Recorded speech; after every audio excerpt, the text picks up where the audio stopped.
I'm 72 years old, and for 43 years I've carried a secret that's eaten away at my soul like acid on metal.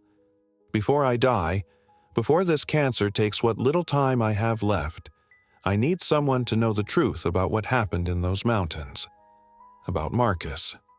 About the choice I made that haunts every single day of my existence. My name is Robert Mitchell, and I was a decorated Vietnam veteran who came home broken in 1979. The shrapnel in my left leg was nothing compared to the shrapnel in my mind.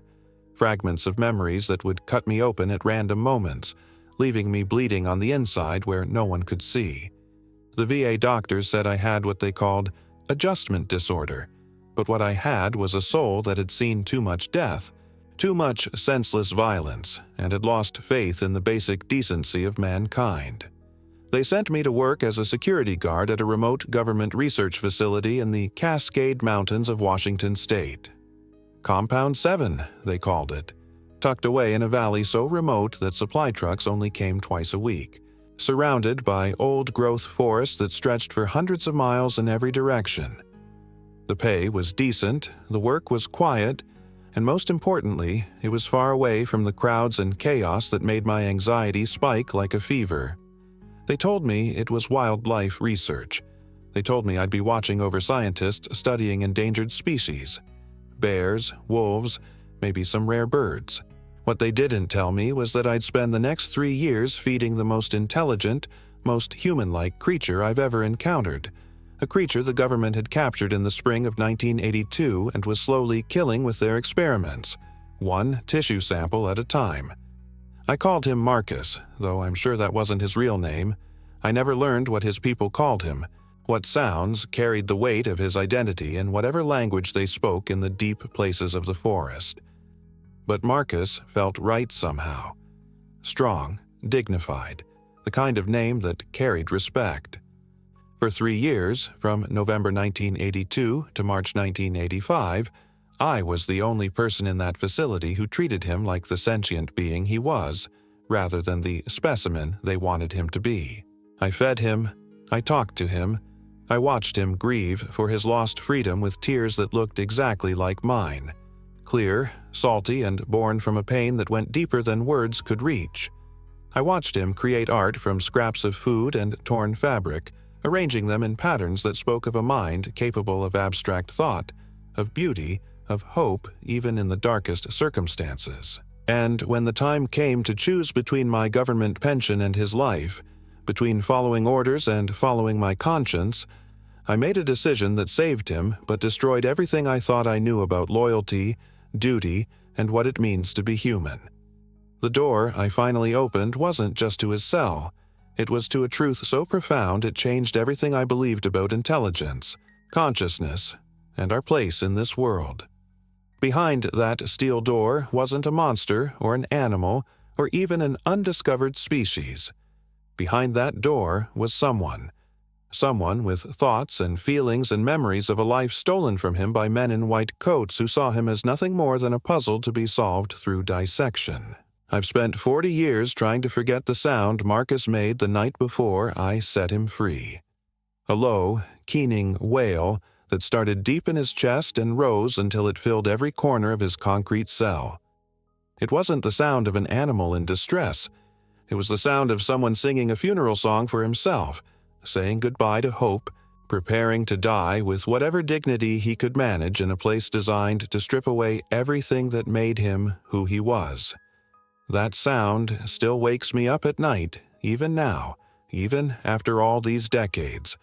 But what haunts me more is the silence that followed when I whispered through the food slot that I was going to get him out.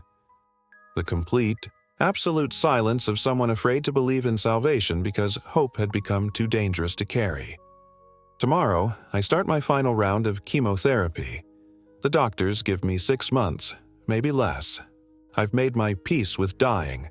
Hell, I've been dying slowly for 40 years anyway, carrying the weight of that secret like a tumor in my chest. But before I go, before whatever's left of my life slips away, I need someone to know that not all monsters walk on 2 legs, and not all heroes are human.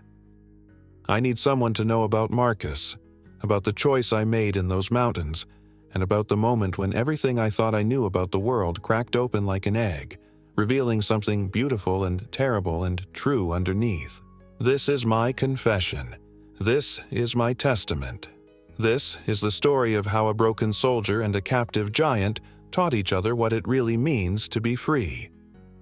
It was November 15th, 1982, when I first saw Marcus through the reinforced glass of cell block D. The autumn rain had been falling for 3 days straight, turning the mountain roads into muddy rivers that made supply runs nearly impossible. The facility felt more isolated than usual, cut off from the outside world by walls of gray clouds and the steady drumming of water against metal roofing. I was making my evening rounds, checking locks and monitoring systems, when Dr. Harrison, the lead researcher, called me over to the observation window with the kind of excitement that made my stomach turn.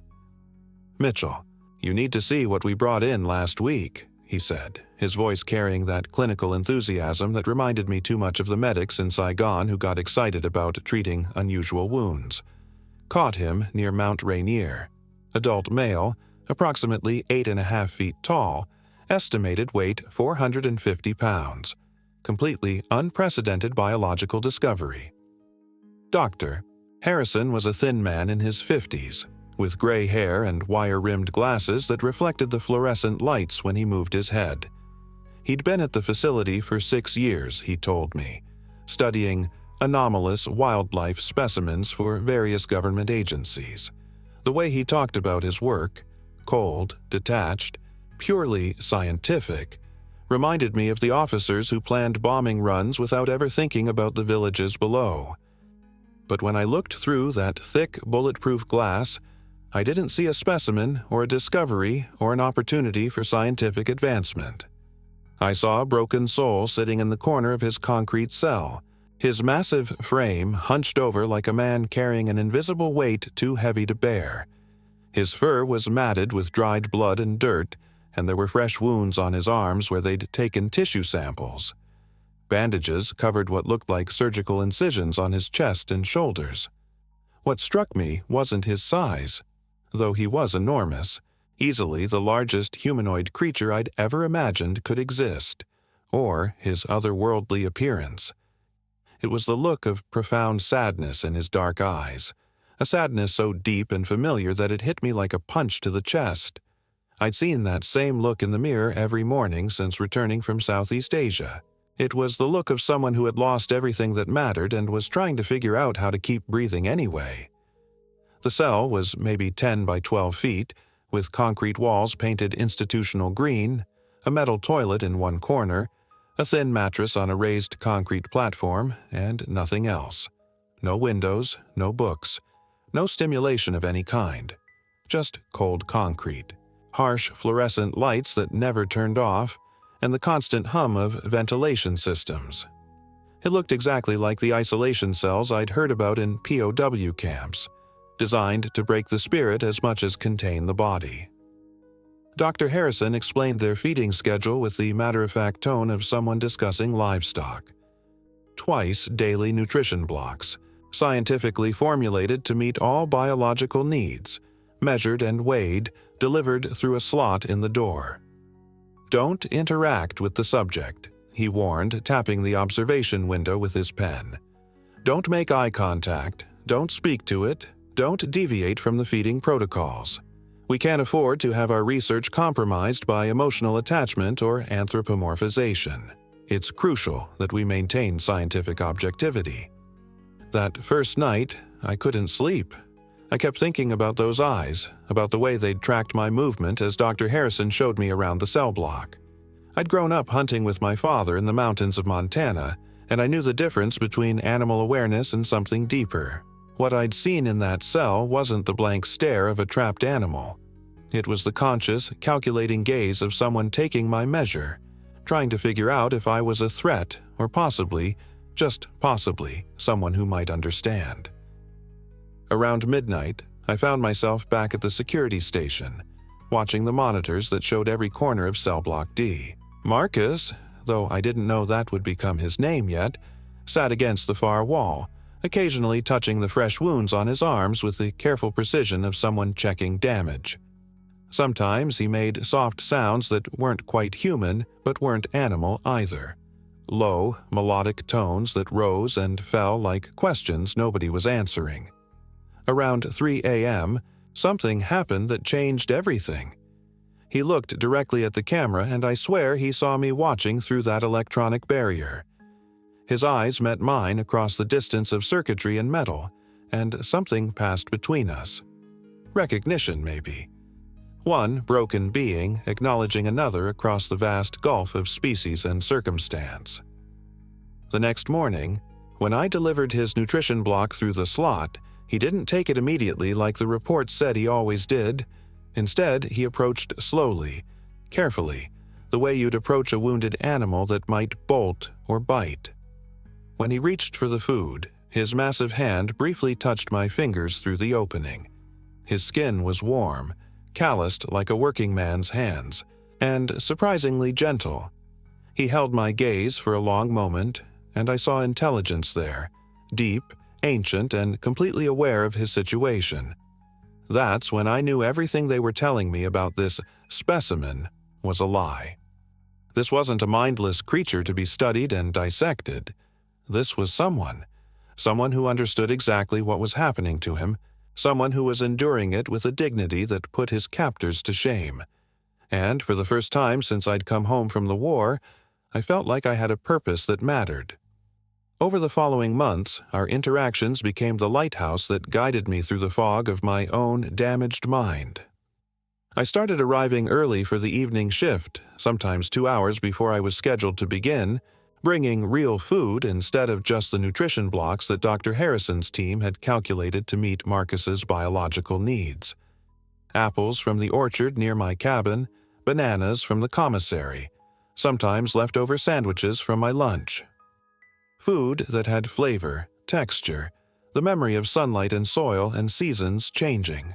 Marcus would wait by the slot when he heard my footsteps in the corridor. Distinctive, I suppose, because of the slight drag of my left leg where the shrapnel had torn through muscle and tendon. He began to recognize the sound of my approach from all the way down the hall, and I'd find him sitting cross-legged by the door, patient as a meditation teacher, his dark eyes bright with anticipation for whatever small kindness I might bring. The talking started by accident.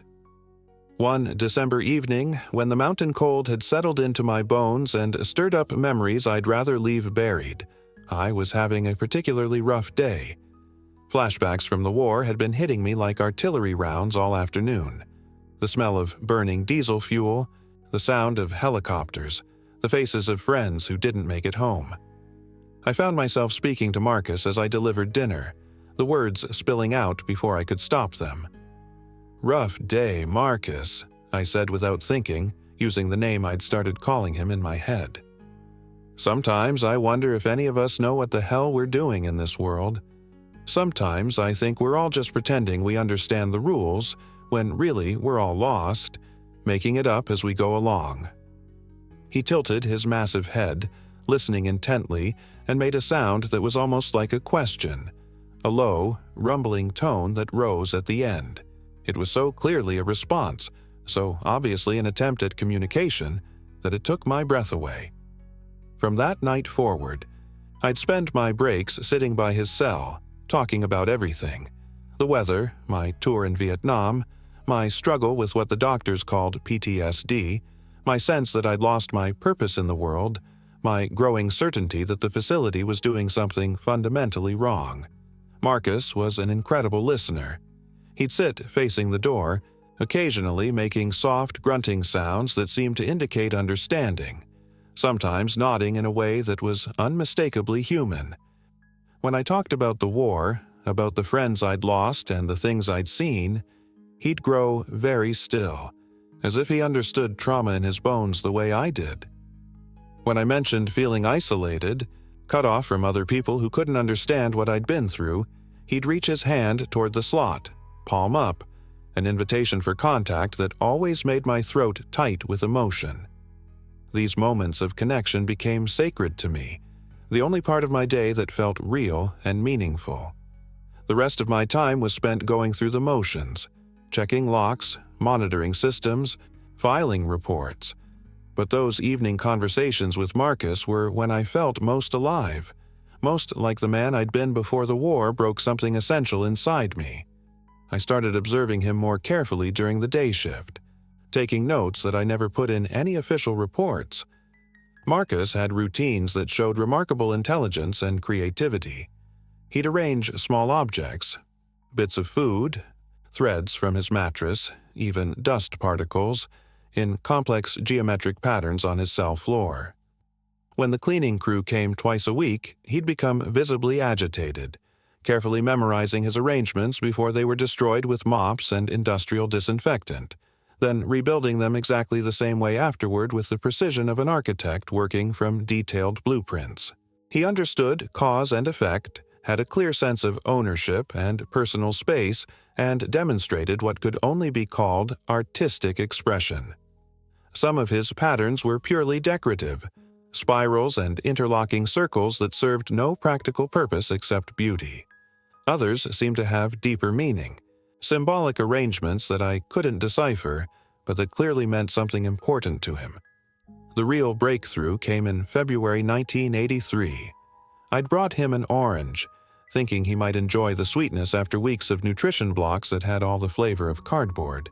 Instead of eating it immediately, he peeled it methodically, saving every piece of the rind with the care of someone handling precious materials.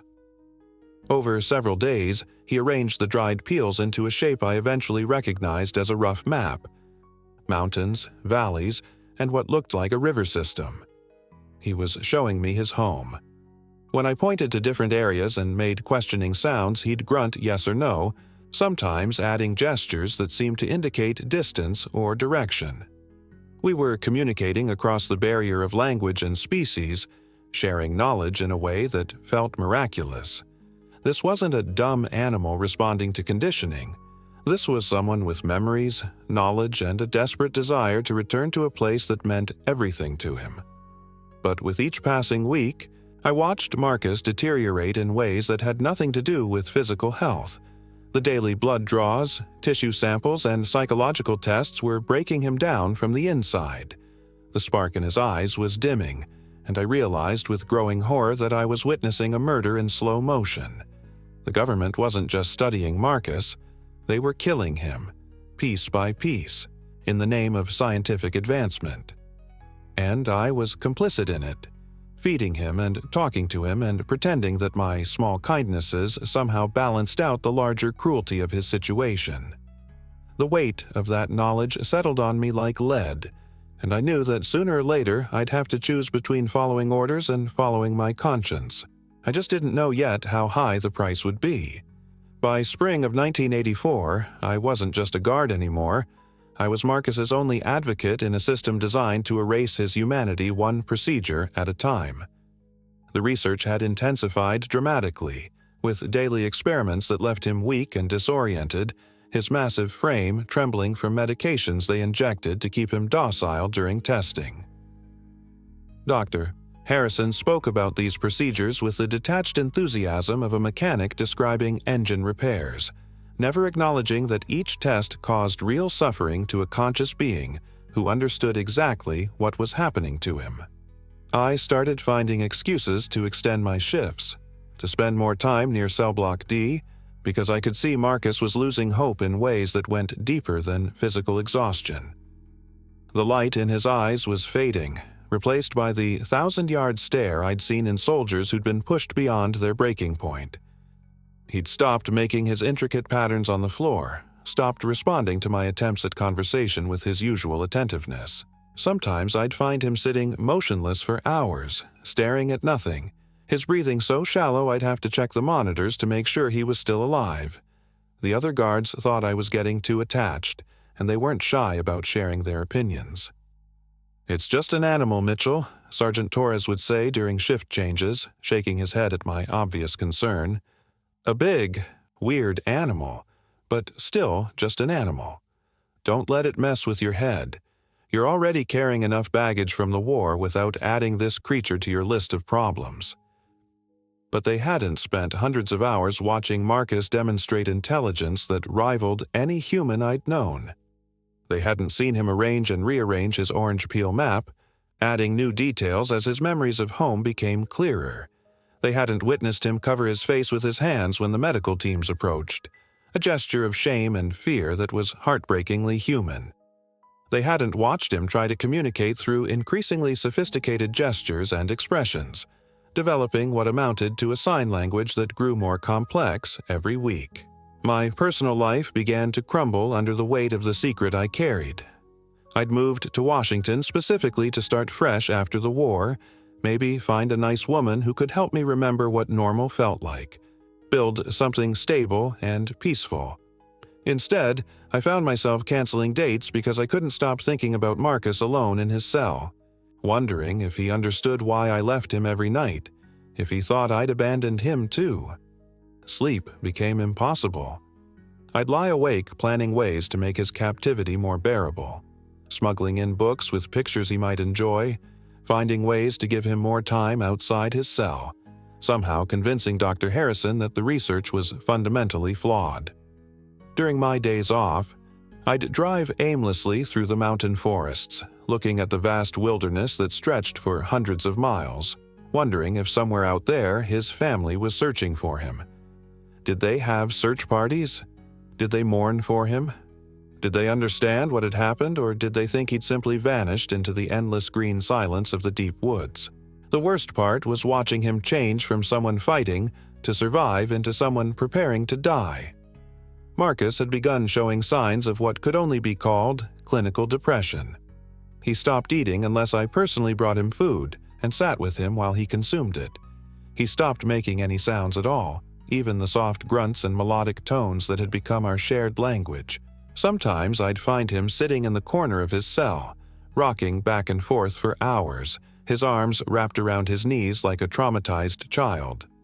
The facility's psychologist, Dr. Kellerman, attributed these behaviors to natural adaptation to captivity, comparing Marcus to zoo animals that developed repetitive movements in response to confinement. But I'd seen enough broken minds to know the difference between adaptation and surrender. Marcus wasn't adapting. He was giving up, letting go of whatever internal fire had kept him fighting through months of imprisonment and medical experimentation. In November 1984, Dr. Harrison called me into his office for what he described as a progress briefing. The room smelled of stale coffee and industrial cleaning fluid, decorated with framed degrees and commendations that testified to his scientific achievements. He sat behind his metal desk, reviewing a thick folder of research notes, while I stood at attention like the good soldier I'd been trained to be. We've learned what we can from observation and non-invasive testing, he explained with the matter-of-fact tone of someone discussing a weather report. Now, we need to understand the neurological structures that enable its apparent intelligence. The brain study will require. He paused, looking for delicate words that might somehow soften the reality of what he was describing. Complete specimen preservation. We'll be conducting the procedure next month. That's when I understood they weren't planning to study Marcus's brain while he was alive. They were planning to remove it entirely, to kill him on a surgical table in the name of scientific advancement. They were going to dissect the being I'd come to know as a friend, someone with thoughts and feelings and memories of a life stolen from him by men who saw him as nothing more than an interesting puzzle to be solved through autopsy. That night, I sat by his cell longer than usual, trying to find words for what I needed to tell him. Marcus seemed to sense something was wrong. He approached the slot slowly and extended his hand, palm up, waiting with the patience of someone who'd learned to expect bad news. When I placed my hand against his, I felt him trembling, not from cold or fear, but from exhaustion so profound it had settled into his bones. "I'm going to get you out of here," I whispered through the metal slot. "I don't know how yet, but I promise you, Marcus, I won't let them do this to you." His grip on my fingers tightened with surprising strength, and for the first time in weeks, I saw hope flicker back to life in his dark eyes. The escape happened on March the 17th, 1985, During the worst snowstorm the Cascade Mountains had seen in 30 years. The weather was perfect cover, visibility near zero, roads impassable, and the facility running on minimum staff with only 2 guards and Dr. Harrison remaining on site. I'd been planning for weeks, studying shift rotations with military precision, disabling security cameras one by one during routine maintenance checks, and memorizing every service road that led back toward Mount Rainier and the wilderness where Marcus belonged. I'd spent my savings on supplies hidden in my cabin: high-calorie trail food, medical kit, waterproof clothing sized for someone impossibly large, and detailed topographical maps of the region stretching from the facility all the way to the Canadian border. Everything Marcus would need to disappear forever into countries so wild and vast that even the government's resources couldn't find him if he was careful. At 2:47 a.m., with the storm howling outside like something alive and hungry, I used my master keycard to open cell block D for the last time. The electronic lock disengaged with a soft click that seemed to echo through the facility like a gunshot. Marcus was waiting, sitting calmly by the door as if he'd been expecting this moment for months. When the heavy steel door slid open on its tracks, he didn't rush out or show any sign of surprise. Instead, he stood slowly, with the dignity of someone who'd never stopped believing that freedom would come eventually. He looked directly into my eyes and placed his massive hand on my shoulder with a gentleness that nearly broke my heart. In that touch, I felt 40 years' worth of gratitude, forgiveness for everything my species had done to him, and something I can only describe as love. Not romantic love, but the deep affection between 2 beings who'd recognized each other across the vast gulf of biology and circumstance. We moved through the facility in complete silence, Marcus following my lead through corridors he'd never seen, past laboratories filled with equipment designed to reduce living beings to data points. His bare feet made no sound on the polished floors, and he seemed to understand instinctively that stealth was essential. At the loading dock, I handed him the backpack I'd prepared, watching his face as he examined the contents with the focused attention of someone who understood survival. The storm was worse than I'd anticipated. Snow drove horizontally through the darkness, and the wind cut through our clothes like frozen knives. But Marcus seemed energized by the cold, breathing deeply of air that wasn't recycled through ventilation systems, tilting his face up to catch snowflakes on his tongue like a child experiencing winter for the first time. "This is as far as I can go with you," I said, having to shout over the wind. "Follow the river north for about 10 miles, then head east toward the high country. Stay away from roads. Stay away from people. They'll be looking for you, but not in this weather and not where you're going." But Marcus didn't leave immediately.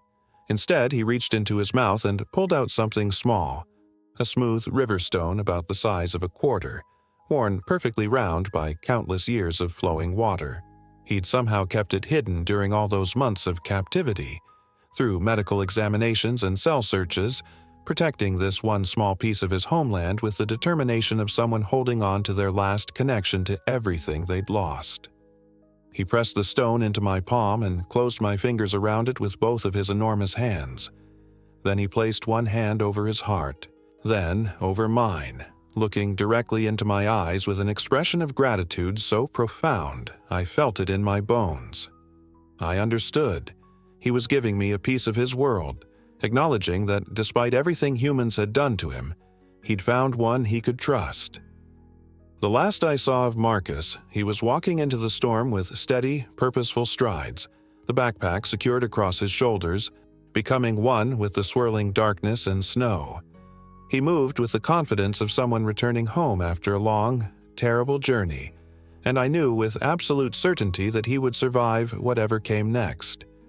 He was stronger than his captors had realized, more resilient than their tests had measured, and now he had something they could never take away: his freedom.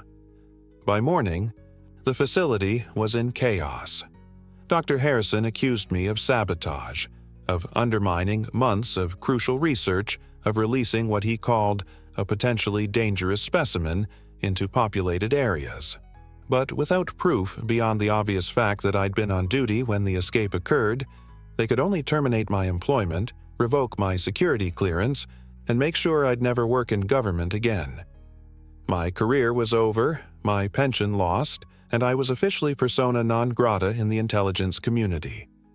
I moved back to Montana, to a small cabin in the mountains where I could see for miles in every direction and know that no one was watching me the way I'd been forced to watch Marcus. For 40 years, I've lived quietly, working construction and odd jobs, never married, never talking about what I'd seen in those mountains of Washington. Some wounds are too deep for sharing, some secrets too important for casual conversation. But now, as I write this with Marcus's stone on my desk, smooth and warm despite the years, carrying the weight of rivers and mountains and freedom, I regret nothing. Sometimes, in the early morning hours when the world is quiet and the light is soft, I still dream about him. Free, reunited with his people, teaching his children to avoid the places where humans gather, passing down stories about the strange encounter with a broken soldier who remembered what it meant to choose compassion over duty. I never saw him again, but I know in my heart that I made the right choice. Some bonds transcend species, some secrets are worth a lifetime of keeping, and some decisions define who we really are when everything else is stripped away. That's my confession. That's my truth. And that's why I needed someone to know that not all monsters walk on two legs and not all heroes are human.